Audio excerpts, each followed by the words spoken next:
Assalamualaikum warahmatullahi wabarakatuh. Bismillahirrahmanirrahim. Alhamdulillahilladzi atana bil wahidiyati bi fadli rabbina. Walhamdulillahi sholatu wassalam alaika wal ali ya khairul anam. Rabbun karim wa anta dzul khulqil azim. Fasfa'lana 'indal karim. Ya ayyuhal ghawtsus salamullah alaika rabbini biiznillah. Wandur ilayya sayyidi binadrah musilatil khadratil aliyah. Amma ba'du. Khadratal mukarramun, para alim, ulama, para asatid yang saya hormati, hadirin wal hadirat yang saya muliakan. Pada kesempatan ini mari kita sama-sama memanjatkan puja-puji syukur kehadirat Allah Subhanahu wa ta'ala. Biqaulina alhamdulillahi rabbil alamin. Pada kesempatan ini kita bisa kembali ngaji bersama-sama, yang mana dalam 2 periode saya sendiri berhalangan tidak bisa hadir, sehingga diganti oleh ustaz-ustaz kita. Alhamdulillah kita bisa bertemu kembali dalam keadaan sehat walafiat. Kedua kalinya semoga sanjungan sholawat dan salam senantiasa terlimpahkan kehadiran junjungan kita, pemimpin kita, beliau Nabi besar Muhammad sallallahu alaihi wasallam, dan juga salam ikraman wa ta'ziman wa mahabbatan semoga juga terlimpah ruahkan kepada para wali-walinya Allah min awalihim ila akhirihim, khususan hadratil fi hadaz zaman wa a'wanihi wa syairi awliya illahi radhiyallahu ta'ala.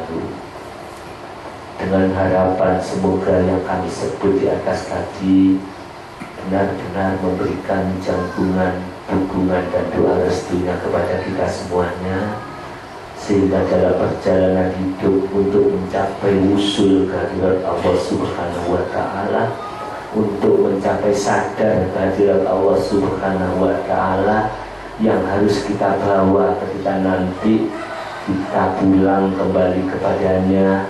Innalillahi wa inna ilaihi raji'un. Ini benar-benar diwujudkan oleh Allah. Kita meninggalkan dalam keadaan husnul khotimah, sadar pada Allah wa Rasulih sallallahu alaihi wasallam. Hadirin yang saya muliakan, hidup tinggal sisa-sisa ini. Kita jangan merasa aku masih muda, aku masih sekian puluh tahun, karena kita tidak tahu sejauh mana sisa yang harus kita lakukan setelah kita hidup pada saat ini. Oleh karena itulah, dengan akal yang sempurna, dengan jiwa yang suci, kita persiapkan diri kita untuk kembali pulang kepadanya. Ya maaf, nanti kalau kita tidak berhati-hati, kita nanti pulang sesat di jalan, Mas. Kita tidak tahu jalan menuju Allah, kita tidak kenal menuju Allah.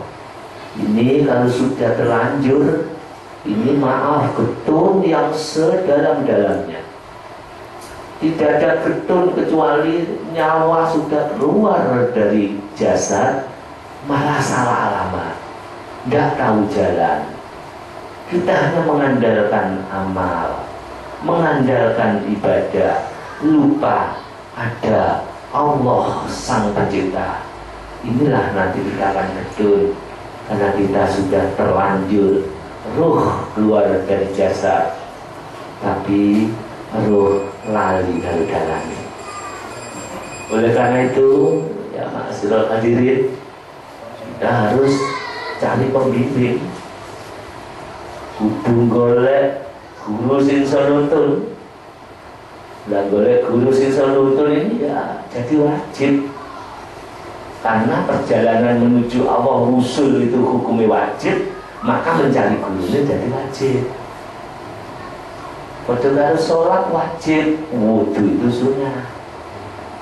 Tapi karena wudhu itu menjadi syarat sah sholat, maka wudhu untuk sholat menjadi wajib.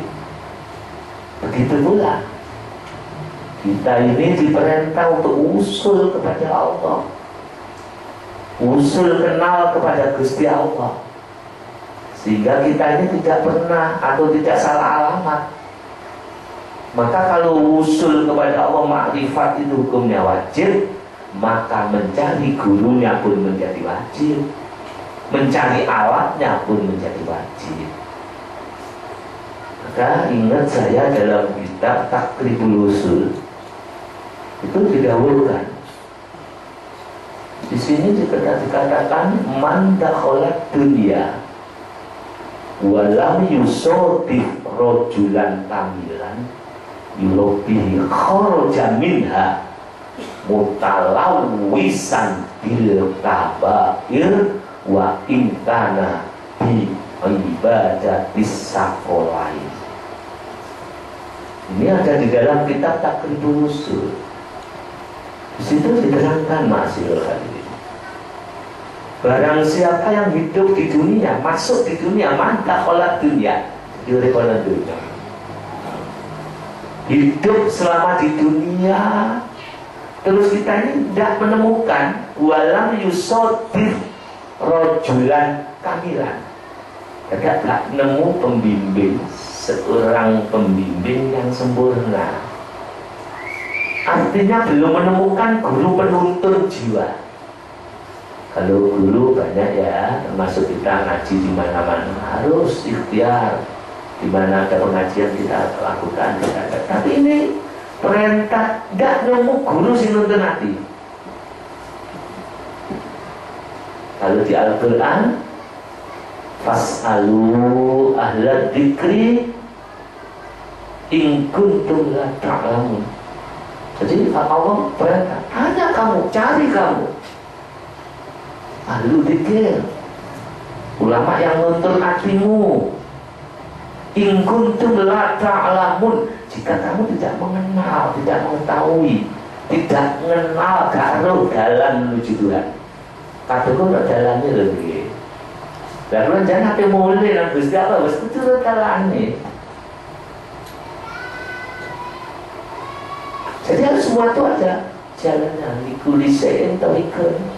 Segala sesuatu itu ada jalan. Kita naik haji ada jalannya, ada pesawatnya.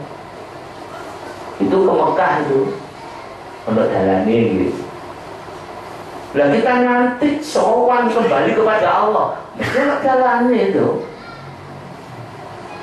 Kalau kamu tidak tahu, cari orang yang mengenal perjalanan menuju Tuhanmu.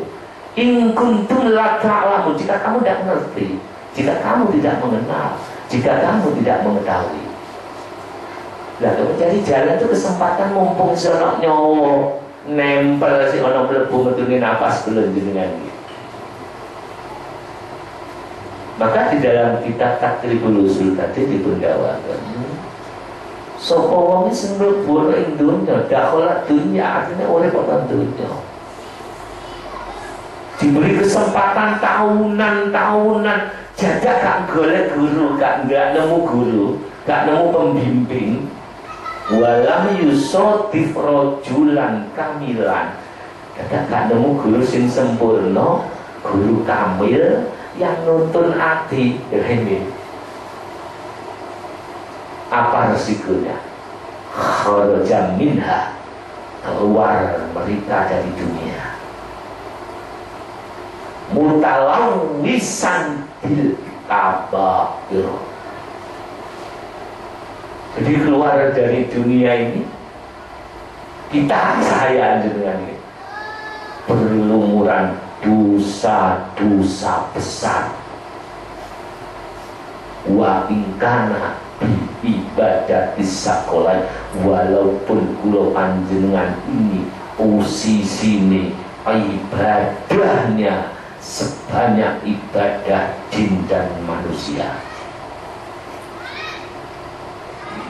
Jadi lo dengan ahli ibadah, kita ahli taat, kita ahli mujahadah misalkan, kita ahli melakukan perbuatan bagus, tapi tidak nemu guru penuntun jiwa. Sekarang bagus membungkus sih, hanya casingnya saja. Dalamnya tidak ada yang mendidik, tidak ada yang membimbing, sehingga kena penyakit takabur orang roh. Penyakit merasa aku sudah benar, aku lebih baik dari dia. Dia tidak tahu karena tidak punya pembimbing. Ketika kita bangga dengan amal-amal yang kita lakukan, kita tidak kenal karena tidak ada yang nuntun. Ketika kita pamer kepada orang lain, baik itu pamer yang sirri ataupun pamer yang besar yang nampak jelas, kita tidak kenal karena tidak ada guru yang nuntun. Sehingga amal yang kita lakukan bersamaan dengan dosa-dosa batin, ketika keluar dari dunia, walaupun kita beramal sangat banyak, tetap kita berlumuran dosa batin di hadapan Tuhan. Wa ingkana ibadah disakolain. Kalau dosa lahir ya dosa saat itu. Tapi kalau dosa batin anjlok kembali kepada nol lagi, kepada permulaan lagi. Jadi kita ini misalkan derajat wis dhuwur, makomnya makom wali. Di tengah-tengah makom wali jenengan punya takabur satu, anjlok kembali kepada permulaan. Ini kalau dosa rohani. Kalau dosa lahir enggak. Kita baik hari ini kita melakukan dosa lain, ya dosa saat itu, yang lain enggak terhapus. Kalau dosa lahir, sholat umur 70 tahun orang sedino gak sholat, gitu dosa sedino itu cok. Terus mesti sholat disambut. Tapi kalau dosa rohani, jangan tanya. Walaupun kita ini seorang wali, seorang keramat, takabur ngenyek temani, duit hasut kepada temannya, satu kali hasut, yakulanil hasanat kama takulun narul hatob, langsung terbakar amal kita bagaikan api memakan kayu-kayu kering. Itu resiko. Makanya rohani itu sensitif, gampang hancur, gampang naik. Ada orang jasadnya lahirnya itu hancur juga, rusak, tidak tahu ibadah. Tapi ketika rohaninya dekat kepada Allah, rohaninya tunduk kepada Allah dengan penuh dosa, bahkan dengan penuh rasa, rendah serendah-rendahnya, padahal mulai kecil sampai dewasa melakukan dosa. Illa man taba, melainkan orang itu yang melakukan dosa merasa kecil di hadapan mantap, orang yang bertaubat. Taubat itu apa artinya? Rendah, merasa dosa, merasa kecil. Padahal ini satu umur 40 tahun rusak itu, tidak tahu ibadah. Tapi ketika 40 tahun, 50 tahun dia taubat, memiliki bimbingan dari guru rohani, merasa rendah serendah-rendahnya. Bisyiddati dulli wal inkisar, nampak dosa yang ia lakukan. Bahkan menjelang ajal dadak dipun pani fadil kali Gusti Allah, rumangsa elek, nampak dosa yang tampak ia lakukan, rendah serendah-rendahnya. Illa man taba, sehingga mungkin air mata menetes ketika ingat dosa yang dia lakukan, ketika dia berkhianat kepada keluarga, ketika dia berkhianat kepada ibu yang mengandungnya, ketika dia berkhianat kepada ayah yang air mata dan air keringatnya menetes di jalan untuk membesarkan kita. Tak terasa air mata menetes. Illa man taba, tanda-tanda dia bertaubat. Wa amana, yang hanya dipandang kasih sayang Allah semata. Dia tahu ada di hadapannya sang penyayang, sang pengasih, sang pengampun. Dia bersimpuh, tidak mengandalkan apa-apa, hanya Tuhan yang dia cari. Wa amanah, terus dia melakukan wa amila amalan solihah. Dia berusaha untuk beramal solihah, dengan sholat, dengan sholawat. Dia tunduk di hadapannya. Apa yang terjadi? Allah sendiri mengatakan, faulaika yubaddilullahu sayyi'atihim hasanatin. Allah menyatakan walaupun sekali dosa yang ia lakukan hampir menjelang ajal, dadak diparingi fadl kados mekaten, Allah sendiri mengampuni. Amal rohani itu akan merubah kejahatannya yang ia lakukan menjadi kebaikan, karena Allah Maha Penyayang. Ini amal rohani. Jadi ada orang amal rohani ati mati dadak ilaman taban, di situ merasa kecil, merasa rendah. Kita sudah begitu apa belum, Mazil tadi? Apa kita merasa bangga jadi pengamal lagi dia? Merasa sudah lila-lila. Awas, awas. Jangan lakukan itu, kembali kepada Allah. Merasa rendah, merasa rendah. Wa amanah, pasrah hanya kepada Allah. Nol, jangan dilakukan itu. Lepas, lepas. Hanya Allah yang kita tuju. Wa amila amalan sholihah, ayo kita ikuti sunnah Rasul. Bagaimana sholatnya, ibadahnya. Walaupun sesaat. Faulaika yubaddilullahu, orang-orang yang dapat karunia itu oleh Allah diganti semua kejahatannya. Sayyi'atihim hasanatin. Luar biasa. Itu amal rohani. Kejahatan rohani ya begitu. Andai kan kita mulai kecil dididik agama, sampai menjelang ajal tidak ada guru sing nuntun. Walam yusodif rojulan kamilan. Jadi agak nemoni, sehingga jiwa kita puas, penuh dengan rasa rasa anania, pengakuan menjadi Tuhan, merasa aku, merasa mampu. Sekali merasa aku, ibadah 70 tahun, sehingga begede takabur oleh kesan Gusti Allah, bangga dengan amalnya. Layu itu amalah sabatina sana. 70 tahun ibadah lahir padahal buset, bangga sekali. Ini kalau tidak nemoni guru, berlanjutan bangga yang diroi ya, ini harus hati-hati. Apa diri? Itu banyak sekali. Ingat, itu banyak sekali. Kita sebentar lagi akan pulang kembali kepada Sang Maha Suci.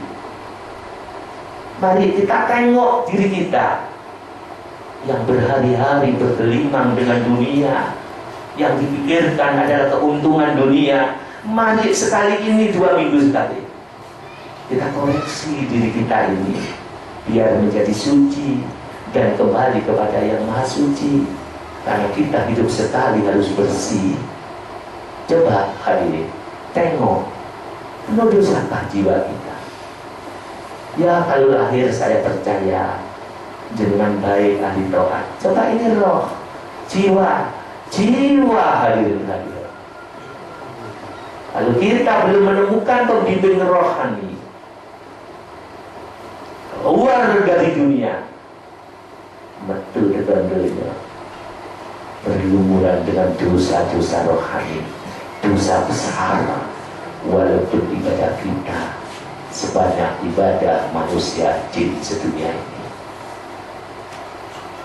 Oleh karena itu ngaji wajib itu ya, karena itu. Jangan bangga dengan casing, karena casing akan kembali ke tanah. Jangan bangga dengan kedudukan, apapun kedudukan akan kita tinggalkan, ada batas. Jangan bangga dengan dunia yang kita cari, dan jangan hasad dengan orang yang mendapat dunia. Semuanya akan kita tinggalkan untuk orang-orang setelah kita. Anak-anak kita banting tulang, gak bisa tidur. Dunia kita tinggal, rumah kita tinggal. Mari kita sadari bahwa hidup kita hanya sekali. Hadirin yang saya muliakan, kalau kita sudah kembali kepada Allah, itu nanti kita akan ke alam barzah. Alam barzah itu alam kubur. Casing ditaruh di tanah di kuburan, tapi itu bukan alam barzah, kuburan itu alam khusus, alam roh, di mana alam penantian manusia sebelum kembali ke alam akhirat. Itu di karantina yang disebut alam barzah. Jadi kalau nanti kita pulang, jasad sementara dipisah, ditaruh di kuburan, kuburan dunia itu, cuma roh di alam barzah. Alam barzah bukan alam di kuburan itu, alam pertengahan antara dunia dan alam akhirat. Di sana seperti perkampungan kok, hadirin. Di sana itu perkampungan roh-roh itu. Yang dulunya pangkat, di sana belum tentu, mungkin jadi pengemis. Yang dulunya seperti kita disanjung, disayang, tangan dicium, bisa jadi kita jadi orang yang paling sengsara.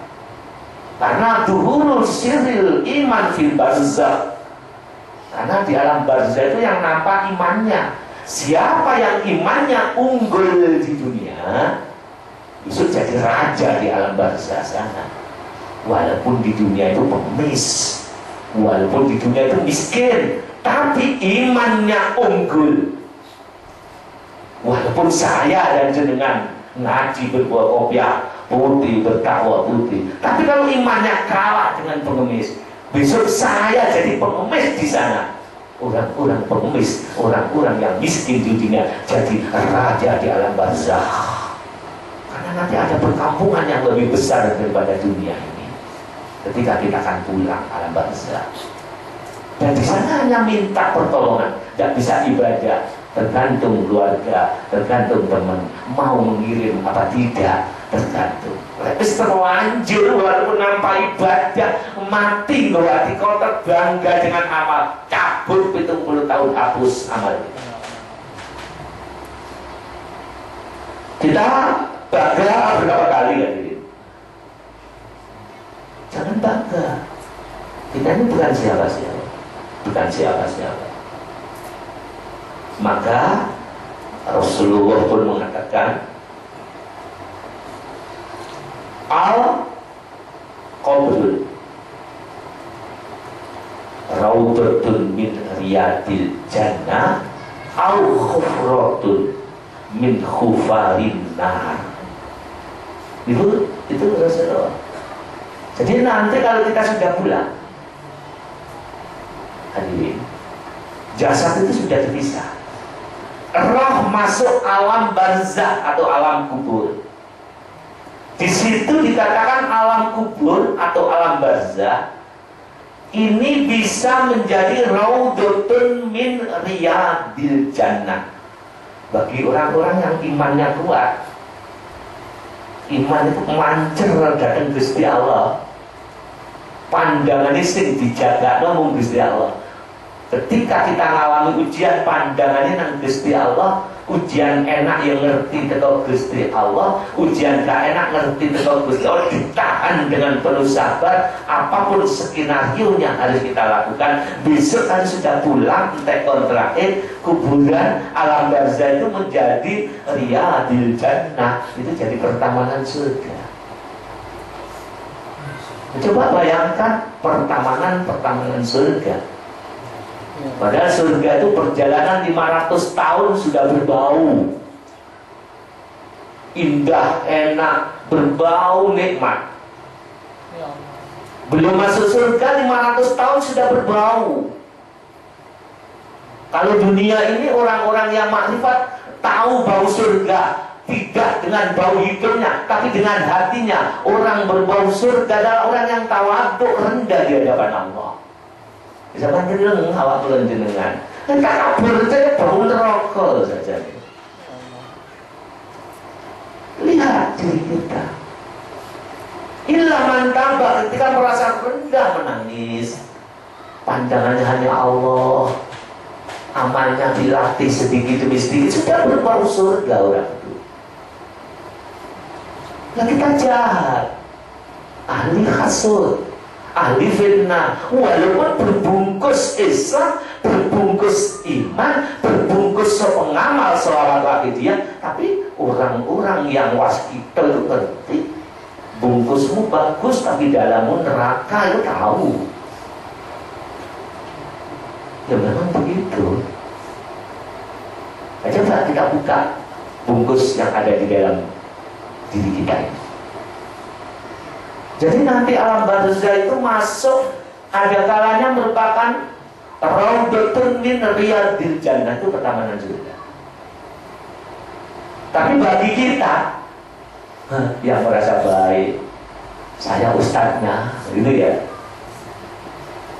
saya yang ngaji, saya kiainya, bangga, tak kabur merasa baik, jangan coba, tidak akan tertipu.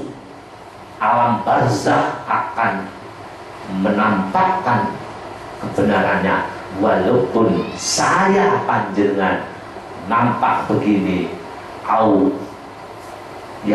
menjadi khufaratun min khafarin nirot atau nah. Jadi khufratun min khafarin. Jadi bisa jadi menjadi bagian daripada neraka atau jurang neraka, pokok bagian dari neraka. Oleh karena itulah ma'asyiral hadirin, ya mari kita perhatikan dari pengajian ke pengajian, mestinya kita bisa mengevaluasi. Ya maaf, mengevaluasi itu menilai diri kita. Kita jangan sering menilai orang lain. Mari kita nilai diri kita masing-masing. Ini jangan-jangan kita tertipu dengan keadaan diri kita. Jangan-jangan kita akan tertipu dengan ibadah kita. Koyo ya nampaknya ya sungguh-sungguh ini hadir-hadir. Tapi ya maaf hadirin, ketika kita harus berani membuka casing yang ada ini, pasti kita akan tahu keadaan diri kita yang sebenarnya. Apakah nanti ada di pertamanan surga atau di bagian daripada neraka atau jurang neraka, itu pun sudah bisa kita lakukan. Saking pedangnya hati, setelah mengetahui diri kita yang busuk, yang busuk, yang cacat, yang penuh dosa, masih bisa tertawa, bangga, seakan-akan tiada apa-apa. Padahal nanti kita akan ke sana. Coba renungkan sekali lagi, hidup kita hanya sekali ini. Hadirin yang saya muliakan, ini nanti ketika nyawa dijabut oleh Israel ini, ya spontan mengalami, ya lah surga atau neraka, itu ya. Kalau lah hanya Allah yang ada, orang jaga nama pun lah Allah titik, ya surga. Lah kok makhluk, ya neraka. Karena kita kembali pada Allah. Maka wah, semakin lama semakin berat hadirin hadirat. Apakah menunggu itu kita hadirin? Mari kita perhatikan hadirin. Awas. Jadi kesimpulannya dalam pengajian ini, dengan mencari guru yang betul-betul seperti itu, orang yang sungguh-sungguh mau mendekat kepada Allah Subhanahu wa Ta'ala, ini harus mengamalkan dan memperhatikan apa yang harus diamalkan. Sungguh-sungguh punya kok gak memperhatikan apa yang harus diperhatikan. Umpama di dalam Wahidiyah ini ya, ini senantiasa bersungguh-sungguh mengajarkan mujahadah. Wis ngerti ati mulai kok gak gelem mujahadah. Wong mesti ati mulai kok gak mau tobat. Ini namanya orang yang keblinger dengan keadaan dirinya. Kita ngerti kalau mau pulang, tapi mengapa kok tidak mau berbuat? Ini masih hadir. Ya ini harus diperhatikan, ini diperhatikan. Hatinya terutama seperti itu. Oleh karena itu nanti tanda-tanda orang yang dekat kepada Allah itu nampak tawaduknya. Tolong hadirin yang ada di pengajian ini, tolong perhatikan orang yang semakin dekat kepada Allah Subhanahu wa Ta'ala. Tambah cedek orang kesana pun Allah itu semakin nampak tawaduknya. Tawaduk, betul-betul tawaduk. Tidak ada merasa unggul, tidak ada merasa aku lebih. Kalau masih ada begitu, cepat dimujadai, cepat ditirakati, supaya Allah menghilangkan sifat-sifat kotor. Saya ingat ketika mu'alif sholawat Wahidiyah, zaman itu wafat insya Allah usia 71. Nah, usia tua itu pantas disebut sebagai bapak, sebagai eyang. Usia yang demikian, apalagi beliau itu orang yang alim alamah, apalagi dia itu cucunya Rasul, nasab yang ke-32. Itu dengan anak muda itu boso itu Mbak ya, itu menunjukkan akhlakul karimahnya yang luar biasa itu. Lalu saya tidak bisa itu, Masya Allah, itu bisa. Padahal cucunya Rasul mulia, usia sekian. Waktu itu saya sowan masih muda waktu itu. Loh, itu boso dengan saya, boso dengan tamu-tamunya. Saking bundi. Kalau kita kan tidak ada ya. Tolong perhatikan kalau ingin memiliki akhlakul karimah.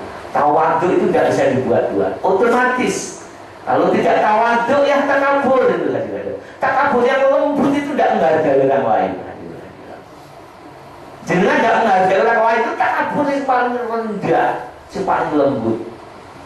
Suatu contoh, jangan punya teman, entah teman itu sama seusia atau teman itu sebawah jenengan. Bagaimana kita menghormati orang lain itu? Menghormati itu harus sopan. Sopan itu ada sopan ucapan, ada sopan sikap. Kalau bisa kedua-duanya. Sopan ucapan harus lemah lembut, jangan sampai menyakiti orang lain. Tidak perlu dengan bahasa yang santun. Dan sopan sikap tunjukkan sikap yang lemah lembut. Tunjukkan sikap yang penuh dengan senyum. Tunjukkan sikap yang penuh dengan ramah tamah. Jenengan sebagai umat Islam, pengamal Wahidiyah, ini akan dinilai oleh orang lain. Bahkan Rasulullah pun diperingatkan oleh Allah, fabima rahmatin minallahi lintalahum walau kunta faddan ghalidul qalbi lan faddu min hawli fa'fu anhum, dan seterusnya dalam ayat itu. Rasul pun diperintah, ya Rasul kekasih ke Muhammad, dan sebab rahmatnya Allah, fabima rahmatin minallah, kamu bisa memiliki tawaduk tingkat tinggi sehingga hatimu lunak, lintalahum, hatimu lunak, lemah lembut kepada mereka. Makanya Rasulullah ketika berhadapan dengan sahabat-sahabat walaupun masih muda gitu. Walaupun itu sahabat baru masuk Islam, masih arogan. Pernah Rasulullah itu pakai serban, ma'asyiral hadirin. Serbannya baik. Ada umat Islam dari bangsa Arab Badui, langsung melihat serbannya Rasul, ditarik keras. Saya minta itu ya Rasul serbannya. Sampai lehernya Rasulullah yang putih itu nampak kemerahan karena saking kerasnya serban yang melilit leher Rasul, ditarik oleh orang Badui yang baru masuk Islam. Sahabat lain mau marah, apa kata Rasul? Jangan marah, lakado. Itu kelemah lembutan Rasul, ditarik serbannya, dia hanya senyum karena tahu yang menarik serbanku adalah umatku. Umatku bagaikan anak-anakku. Maka ketika dia menarik, dia menganggap anak yang baru masuk Islam bagaikan bayi, bagaikan anak kecil yang baru masuk. Dia memaafkan, fa'fu anhu. Kita gimana? Mendengar suara tidak enak, titik marah. Mendengar hujatan tidak kuat. Mendengar ujian kita sudah ya kepala tanggung marah. Belajar pelan-pelan. Walaupun tafadhal ghalidul qalbi, kalau kamu keras kepada mereka, kekasihku Muhammad, tidak kuberi sifat lemah lembut, lam faddu min haulik, orang akan lari daripada kamu. Tolong hadirin, jaga akhlakul karimah. Jaga yang panjenengan pegang adalah mutiara-mutiara perjuangan Islam. Ini harus kita cari rohnya. Roh Islam adalah akhlakul karimahnya Rasul. Bagaimana kita sebagai pengamal wahidiyah ada alat pembersih jiwa supaya roh kita benar-benar memiliki jiwa Rasulullah yang memiliki akhlakul karimah. Maka ketika Rasulullah berhadapan dengan umat, Allah menurunkan ayat, ya kekasihku Muhammad, wa'fid janahaka liman ittaba'aka minal mu'minin. Ya kekasihku Muhammad, dingklu, tundukkan sayapmu. Jadi ini ya bunda Rasulullah itu selalu dingklu. Kalau kita enggak toh, tolong pengawal wahidiyah, tolong diri Rasulullah, tolong fattabi'uni, ikuti aku kata Rasul. Yuhibbukumullah, niscaya kamu dicintai Allah. Tolong akhlaknya Rasul, dingklu tadi bilang. Terutama kepada teman-teman yang tidak kena dingklu. Rasulullah selalu dingklu. Sumber masalah itu kalau kita gangga itu dingklu aman dulu jenengan. Ngalah sabar. Permasalahan apa-apa laksanakan dengan dingklu, dilatih. Wa'fid janahaka liman ittaba'aka minal mu'minin. Tundukkan saya, kau ikut dingklu kepada pengikutmu di antara orang yang beriman. Walaupun pengikutmu kasar terhadap engkau Muhammad, sehingga surban yang melilit di lehermu kekasihku ditarik oleh pengikutmu sehingga kau sakit, tetap sabar ya kekasihku Muhammad, dingklu sopano. Kalau kamu ingin disopani orang, sopano karo kancamu. Kalau kamu dihargai orang, ya hargaono temanmu. Di sini tidak ada yang lebih unggul. Ayo rumongso ele-elean, rumongso rendah saling merendah. Karena yang mulia hanya satu. Inna akramakum indallahi atqakum. Ya maaf, sesungguhnya yang paling mulia di sisi Tuhan, di sisi Allah adalah yang paling takwa, yang paling memiliki adab, yang paling memiliki akhlakul karimah. Fattabi'uni kata Rasul, ikuti aku. Kalau aku dingklu, kamu harus dingklu umatku. Tapi di zaman ini umat Islam gak bener-beneran kabeh. Caci, saling mencaci, tidak tahu mana benar salah. Bom-boman sama matinya antara umat Islam. Di masjid pun terjadi bom bunuh diri. Sudahkah kita harus membiarkan seperti mari kita awali dengan diri kita. Dingko fattabi'uni yuhibbukumullah. Ikuti aku, niscaya kamu dicintai oleh Allah Subhanahu wa taala. Ini ma'asyiral hadirin. Maka rusaknya perjuangan, khususnya di perjuangan ini. Ini kalau ada salah satu sing gangak katanya. Ketika gangak maka disaut oleh iblis, disuntik perasaan hasud, diinjeksi dengan perasaan anania, aku baik. Saat itulah susu seberangan rusak karena tinta setites. Jadi ada susu putih kecampuran tinta setetes, rusak susu itu. Dalam perjuangan ada satu orang merasa baik, terus orang yang hasut, nyebar fitnah, tanggung jawab dunia akhirat nanti di hadapan Allah Subhanahu wa taala. Tolong perjuangan ini jangan dicoreng dengan perasaan aku. Jauhi perasaan menilai orang lain. Wala tajassasu. Jauhi kita menilai, boleh salah wong dia. Hadirin, kita ini orang apa kok menilai orang lain? Nilai diri kita masing-masing. Penyakitnya umat Islam kalau satu sudah seudon dan yang lain mencari salahnya orang lain dan menggunjing di mana-mana, jangan harap Islam akan timbul jaya kembali. Yang jelas akan anarkis, terjadi sesama Islam akan bentrok.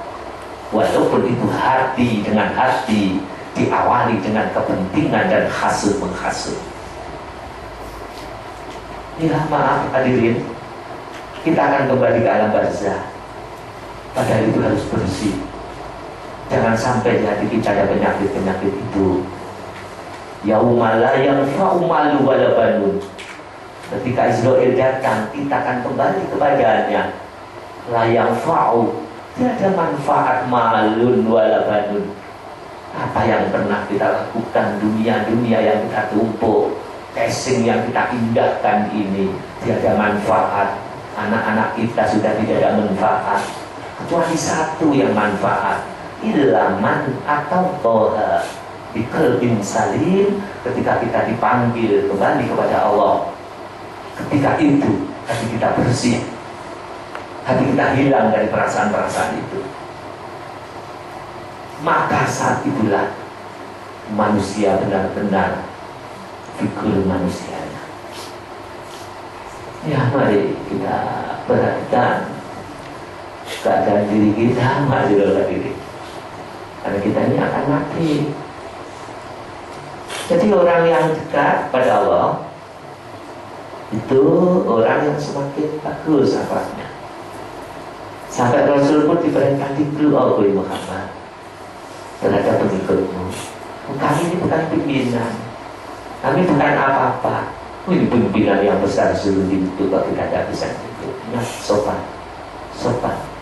Maka saya ketika beliau yang sudah tua, orang yang alim, guru yang nuntun hati, itu pun bosok kalau teman-temannya.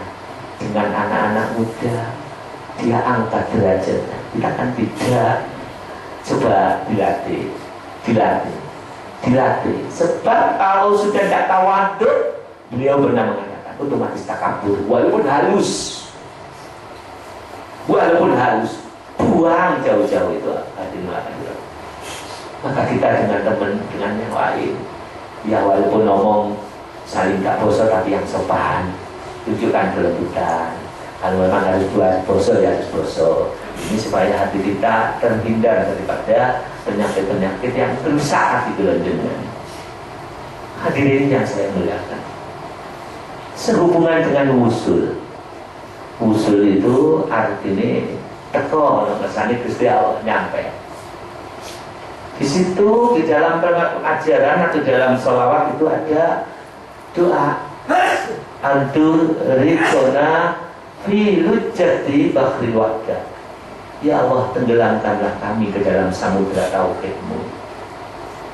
Sehingga ketika aku tenggelam, ketika aku melihat, ketika aku mendengar dan seterusnya, illa biha, aku mengenal bahwa itu adalah Engkau.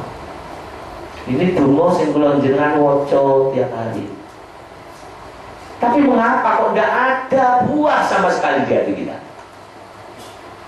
Jangankan kita sadar ketika hidup itu dari Allah, melihat dari Allah, mengenal bahwa diri kita ini tidak mampu saja ora iso. Mengenal diri kita ini la haula gak duwe kemampuan, wala kuwata ora duwe kekuatan. Ngoten mawon ora iso lho jan rumangsa iso mawon. Rumangsa mampu mawon. Padahal itu illa billah, melainkan Gusti Allah. Tapi mengapa kita merasa mampu? Padahal itu la haula, tidak ada kemampuan kita. Wala kuwata ya gak kekuatan. Illa billah nanging kagungane Gusti Allah. Tapi kok kita aku kalau rumangsa mampu, merasa mampu, merasa kuat. Ya kalau kita pulang nang Gusti Allah terus pundi iki sirik ya. Wong sing mampu Gusti Allah kok kalau panjenengan wong mampu. Mengapa? Dungane wis diwaca. Ya mungkin kalau jenengan ibarat kita dimasukkan ke dalam samudra, kalau panjenengan pinter nglangi, rumangsa iso nglangi, ya mesti mawon gak tenggelam. Artinya kalau kita membaca anturi kona filu jati babil wata, harus merasa tidak mampu apa-apa. Lalu gak mampu apa-apa mesti kelem ke dalam samudra tauhidnya Allah. Misalkan kalau ada orang kelem ono di sungai berantas, ketika kelem tenggelam pasti kelelekan apa? Ya kelelekan banyu berantas niku. Kelelekan sampai kembung sampai mati. Karena keleme ono di kali berantas. Kalau tenggelam di Laut Merah, ya tenggelam, gak sama lagi tenggelam, mesti banyak minum Laut Merah, diminum terus sampai kembung sampai mati.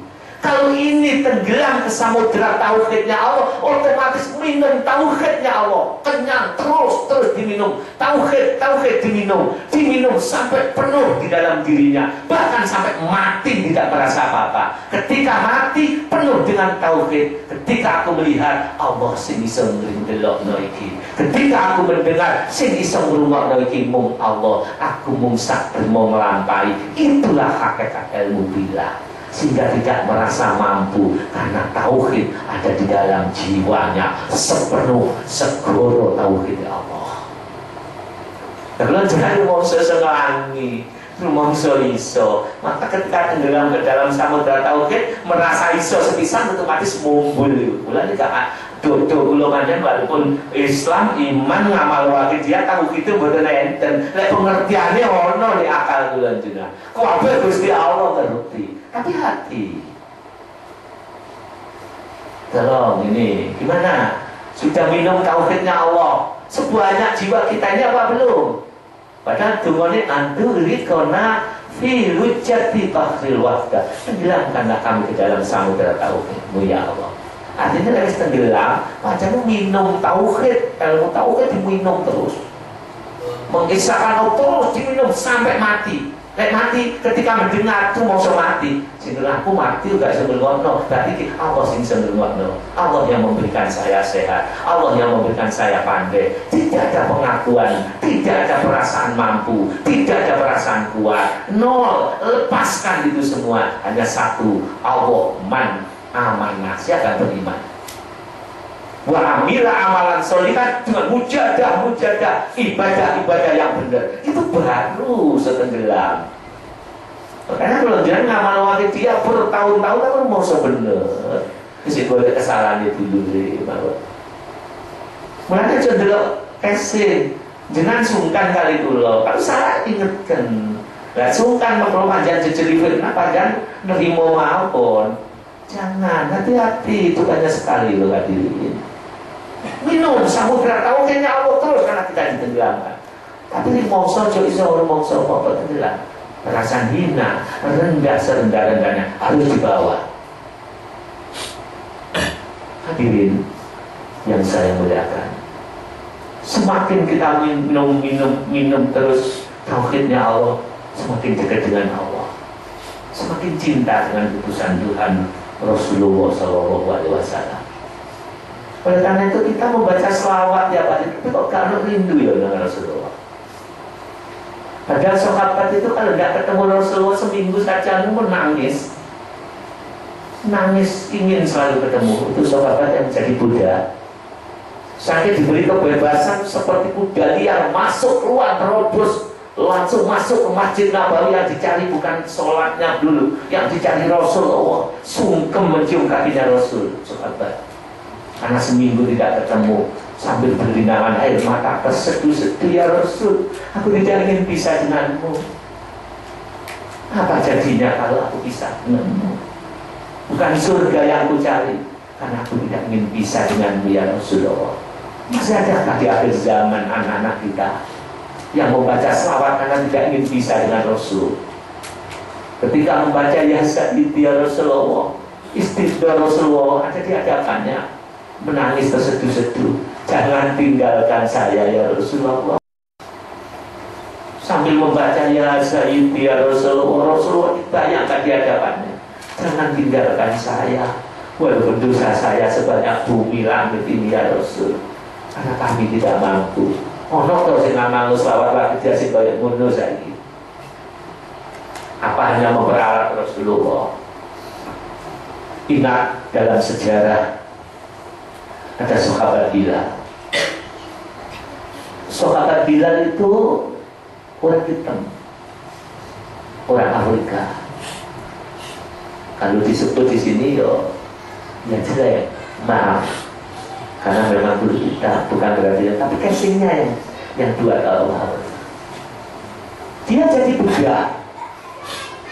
Ketika Islam bersinar di Mekah, Bilal dengar ada agama yang mengajak tauhid. Diam-diam Bilal masuk Islam. Yang mana Bilal hidup di tuannya yang kafir, menyembah patung. Ketika Bilal mengamalkan Islam, akhirnya diketahui oleh jerakannya. Bilal dipanggil. Apa yang kau lakukan Bilal? Saya mengikuti Rasul yang bernama Nabi Muhammad ya Tuhan. Siapa Muhammad itu? Beliau adalah penyebar agama yang baru, yang mengajak menyembah kepada Tuhan semesta alam, yang mengajak menyembah Allah sang pencipta segalanya. Marahlah tuannya, marah luar biasa. Ada dua pilihan Bilal, kau budakku. Kalau kamu kembali kepada agama yang kami anut, kamu akan hidup, kamu akan saya perhatikan walaupun budak. Tapi kalau kamu mengikuti yang namanya Nabi baru, Rasul yang katanya membawa agama baru, kamu mati dan akan kamu siksa. Ada dua pilihan, disiksa atau tidak. Bilal dengan teguh mengatakan, saya pilih mati Tuhan, asal saya bersama Rasulullah Muhammad Sallallahu Alaihi Wasallam. Dirayu, disiksa, tetap Bilal mengatakan, saya pilih mati. Maka Bilal dibawa ke tengah padang pasir, hadirin. Ketika dibawa di panas padang pasir, tidak hanya diterlentangkan, diikat, tidak. Dicari batu besar, ditaruh di dadanya, dengan harapan matilah kamu Bilal. Bilal hanya pasrah. Imannya kepada Allah membuat dia rela mati, membuat dia bahagia mati, asal bersama Allah, asal bersama cintanya Rasulullah. Padahal belum ketemu Rasul itu. Ketika dibiuli waktu dadanya Bilal, dia menangis bukan karena kesakitan, dia menangis bukan karena panasnya matahari, dia menangis mengapa belum datang kekasihku Rasulullah. Dia hanya mengatakan ahad, saya pasrah kepada Allah. Hatinya, mengapa Rasulku belum datang? Dia mengharap didatangi Rasulullah sebelum ajal menimpa dia. Lalu kita gimana hadirin? Mau selawat satu dino, tidak ada rindu pada Rasulullah. Kita pembohong di dalam perjuangan selawat wajib kita. Kita pembohong di dalam mengatakan mengaku cinta Rasul. Ternyata kelakuan Rasul kita tentang. Bila menunggu Rasulullah datang, ya Rasul datanglah walaupun aku mati, aku rela bila kau datang di sini. Maka datanglah Abu Bakar, akhirnya tawar menawar untuk ditebus Bilal. Pasrahnya kepada Allah, mencintainya Rasulullah, yuhibbukumullah, niscaya Allah mencintai, dilepas Bilal, ditebus oleh Sayyidina Abu Bakar. Saat itulah dari budak sudah dibebas karena sudah ditebus. Setelah bebas dibawa kepada sang kekasih hati. Ketika Rasulullah melihat Bilal, ini akhirnya masyarul hadirin, ketika melihat Bilal datang, Rasulullah menghormati, bahkan ditaruh di sebelahnya, sehingga Bilal senantiasa, maaf hadirin, ya maaf, senantiasa tidak lepas dari Rasulullah SAW. Sampai sholat pun dia tidak pernah lepas. Bahkan Rasulullah mengetahui suara Bilal itu merdu, maka Bilal didaulat oleh Rasul, kamu sebagai muadzinku, kamu sebagai tukang azanku. Saat itulah Rasulullah 5 waktu tidak pernah putus dari Bilal, tidak pernah putus dari Rasulullah, karena dia selalu dekat dengan Rasul. Ini kalau kita pasrah. Nah, ketika bersama Rasul, Bilal pun pernah ketika nikah, Rasul pun yang menikahkan Bilal. Dimintalah seorang gadis yang cantik, karena Rasulullah yang memohon, karena Rasulullah yang meminta, maka si gadis cantik pun menjadi istri daripada Bilal, karena Rasul yang mantu saat itu. Karena dekatnya dengan Rasul hadirin. Bahkan Bilal mulianya karena dekat dengan Rasulullah, pernah menjadi gubernur. Dan ketika menjadi gubernur yang sangat tawadhu, gubernur yang sangat indah mewah, saat itu ada sahabat matur, wahai gubernur Bilal, sekarang derajat jenengan sudah luhur tinggi. Ada kenangan apa yang paling bagus, kenangan apa yang paling berkesan dalam kehidupan Tuhan? Apakah saat Tuhan dinikahkan oleh Rasulullah dengan seorang putri? Apakah Tuhan sangat dekat dengan Rasul? Apakah Tuhan didaulat menjadi gubernur? Bilal hanya mengatakan, saya punya kenangan yang indah yang tidak pernah aku lupakan sampai akhir hayatku. Apa itu Bilal? Ketika saya pasrah kepada Allah, mengharap datangnya Rasul, ketika aku milih mati karena Allah dan mencintai Rasul, aku dipanggang di padang pasir, dadaku dibeli waktu. Saat itulah yang sangat terindah di dalam hidupku. Kita sih digoleki manja terus tidak. Padahal sahabat Bilal karena pasrahnya kepada Allah, itu yang paling berkesan. Kalau kita kan tidak, ketika saya sukses, ketika saya mampu, ketika saya haji. Kalau Bilal tidak, ketika aku diberi waktu mati karena Allah. Akhirnya beliau itu hidup di Medina sampai Rasulullah wafat.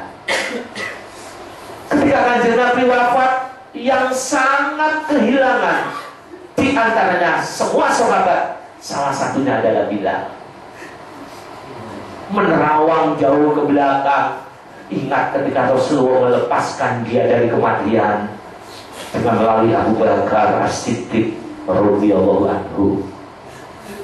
Ketika Rasulullah wafat, dimakamkan di makom di rumah beliau yang sekarang disebut Raudhah, dekat Raudhah. Yang paling kehilangan Rasulullah, karena yang mengangkat derajat dari budak orang hitam yang dipandang jelek, dipandang rendah, diayomi oleh Rasulullah, dilindungi oleh Rasulullah, sehingga mereka kehilangan. Hari demi hari tidak bisa tidur setelah kematian, kewafatan Rasulullah. Jangankan melihat makomnya Rasul, Jangankan melihat batu nisannya Kanjeng Nabi, lihat Masjid Nabawi jauh secambruk Bilal hadirin itu. Karena nggak kuat ingat Rasul yang dia cintai. Baru masuk Masjid Nabawi, nangis terseduh-seduh, di mana kekasihku? Ketika dulu aku azan ditunggu, sekarang sudah tinggal batu nisannya. Sang kekasih hati, sang akhlakul karimah sudah tidak ada nampak di hati Bilal, di mata Bilal. Rindu, semakin rindu setelah kewafatan Rasul, sehingga Bilal tidak kuat lagi ada di Madinah karena tidak mampu untuk menanggung beban rindunya kepada Rasul. Akhirnya Bilal meninggalkan Madinah untuk menghilangkan duka nistapanya. Bilal keluar dari Madinah karena dia selalu menderita ketika melihat Madinah, melihat Nabawi, karena tidak bisa menghilangkan cinta rindunya kepada Rasulullah. Setelah berbulan-bulan, bertahun-tahun, akhirnya Sayyidina Abu Bakar waktu itu menjadi khalifah. Dikuasanya datang mencari Bilal. Setelah ketemu Bilal, pulanglah kamu ke Madinah. Sahabat-sahabat merindukan kamu, sahabat-sahabat merindukan suaramu. Pulanglah wahai Bilal. Bilal mengatakan menolak, tidak Abu Bakar. Kalau aku pulang ke Madinah hatiku hancur, karena aku tidak ketemu sang kekasih Rasul. Aku lebih baik menyendiri di sini daripada tidak ketemu Rasul. Itu Bilal. Akhirnya dipaksa oleh Sayyidina Abu Bakar. Cobalah Bilal, kembalilah ke Madinah. Akhirnya Bilal mengatakan, wahai Tuan Abu Bakar, aku akan kembali, tapi jawab pertanyaanku. Ketika kamu membebaskan aku, ketika aku diberi waktu hampir mati, itu apa karena Allah, apa karena pribadimu? Kalau kamu menolong karena pribadimu, aku akan membalas, aku akan datang ke Madinah walaupun aku akan mati di sana, walaupun aku menderita di sana. Tapi kalau karena Allah kau menolong, biarkan aku di sini. Akhirnya Abu Bakar pulang, tidak bisa membujuk Bilal, sang pencinta Rasul itu. Akhirnya bagaimana hadirin?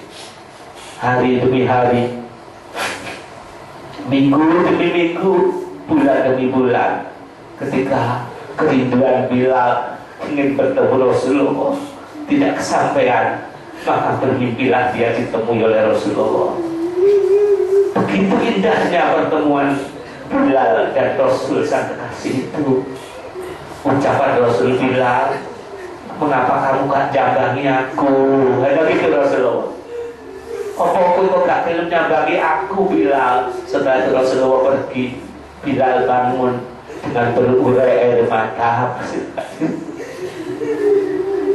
Budak hitam hina, cintanya pada Rasul begitu besar. Kita diberi kekayaan, semuanya dicukupi. Kalau cinta pada Rasulullah, jadi suaraku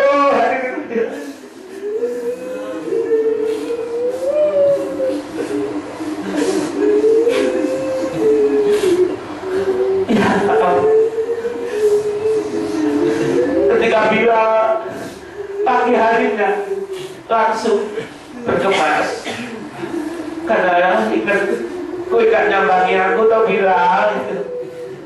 Akhirnya Bilal dengan kesadaran datang ke Madinah, masuk kota Madinah, air mata menetes sampai ke Masjid Nabawi. Sahabat menyambut kedatangan Bilal.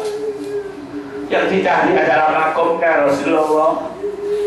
Dia bersimpul di batu nisan Kanjeng Nabi.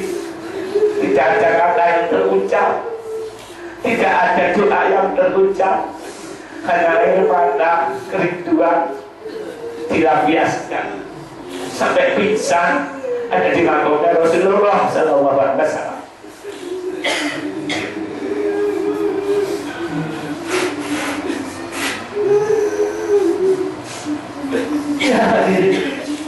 Setelah bangun, Bilal berdoa lagi, berdialog dengan Rasulullah Sallallahu Alaihi Wasallam dari hati ke hati. melampiaskan kerinduannya. Maka tibalah saat sholat, sahabat datang, wahai Tuhan kita, kami rindu mendengar suara Anda, suara Tuhan untuk mengumandangkan azan. Akhirnya Bilal didaulat untuk azan. Bila tidak mau jangan saya, yang lain tidak Tuhan. Dengan sekarang azan, kami rindu suara Anda. Bertahun-tahun aku belum dengar suara lagi. Akhirnya Bilal maju ke tempat untuk azan yang biasa lakukan bersama Rasulullah. Ketika azan Bilal pertama kali yang ia ucapkan Allahu Akbar dengan sepatah kata, dengan dada yang bergetar. Ingat di sisinya Rasulullah menunggu. Azan Allahu Akbar, Allahu Akbar, yang ada getaran keras di dada Abu Bakar. Lalu syahadat asyhadu alla ilaha illallah, dadanya semakin keras. Wa asyhadu anna Muhammadar rasulullah, benar kuat hadirin. Wa asyhadu anna Muhammadar rasulullah, tidak bisa meneruskan itu. Indahnya Bilal, seorang budak yang tidak ada nilai menurut orang umum, dimuliakan oleh Allah sampai tumpahnya pun sudah terdengar di surga karena cinta kepada Rasulullah Sallallahu Alaihi Wasallam. Anak-anakku kirim, tolong buka hatimu. Rasulullah ada di hati kita, jangan munafik, jangan munafik. Mari kita baca sholawat pada beliau, baca sholawat, lalu Bilal bersih suci tidak maksiat. Tapi ini umat yang akhir zaman penuh dosa. Mari kita cari Rasulullah, kita cari Rasulullah. Mohon dituntun jiwa kami ya Rasul, karena kami tidak tahu jalan menuju Tuhan, karena kami berdosa. Ini hadirin. Al-Fatihah.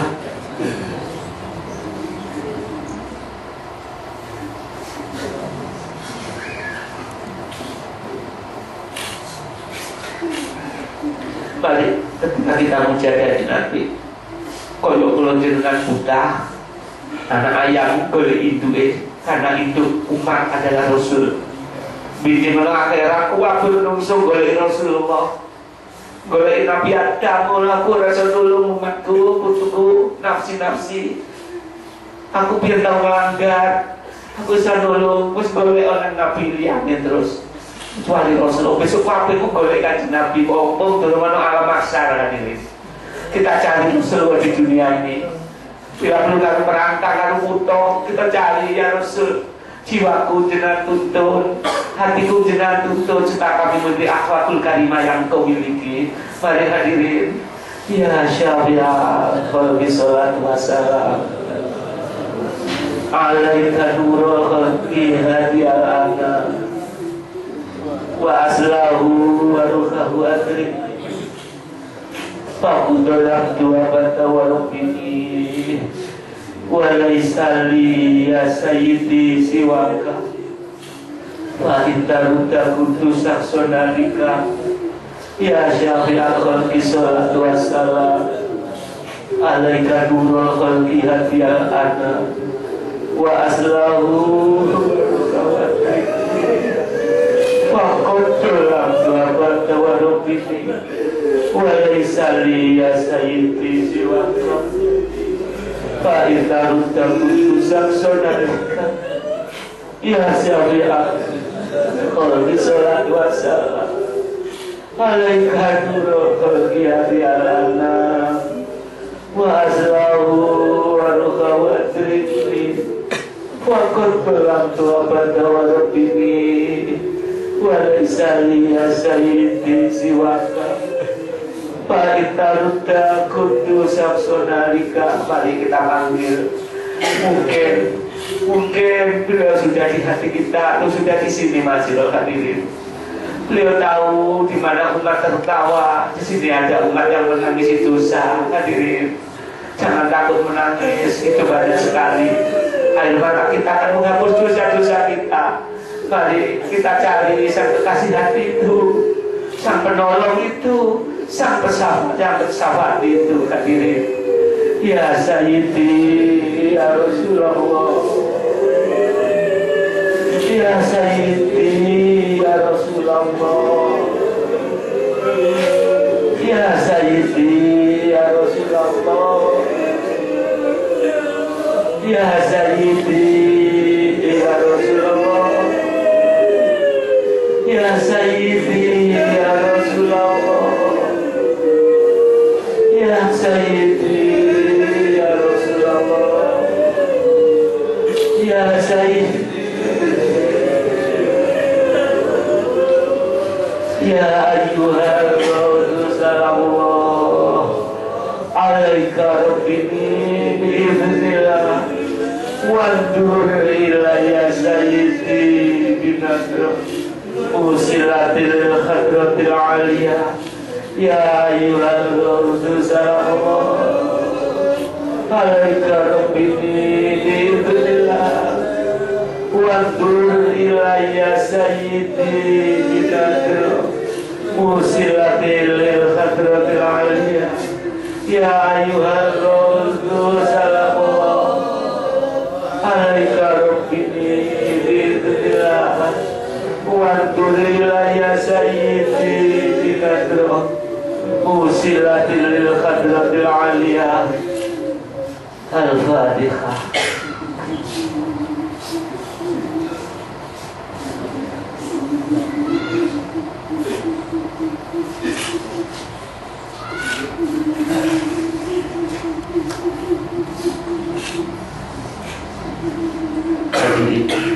Demikian yang bisa saya sampaikan.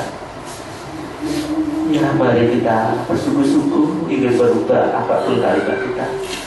Ya maaf kalau apa yang saya sampaikan sampai menyinggung panjenengan, bukan maksud itu. Kami saling mengingatkan karena kita sendiri akan pulang dan akan bertanggung jawab pada bupati kita. Ya, saya kira cukup sekian. Insya Allah kita akan bertemu 2 minggu lagi dalam pengajian yang sama. Ya, saya akhiri. Wabillahi taufiq wal hidayah. Wa minna Rasul sallallahu alaihi wasallam asyafa wa tarbiyah.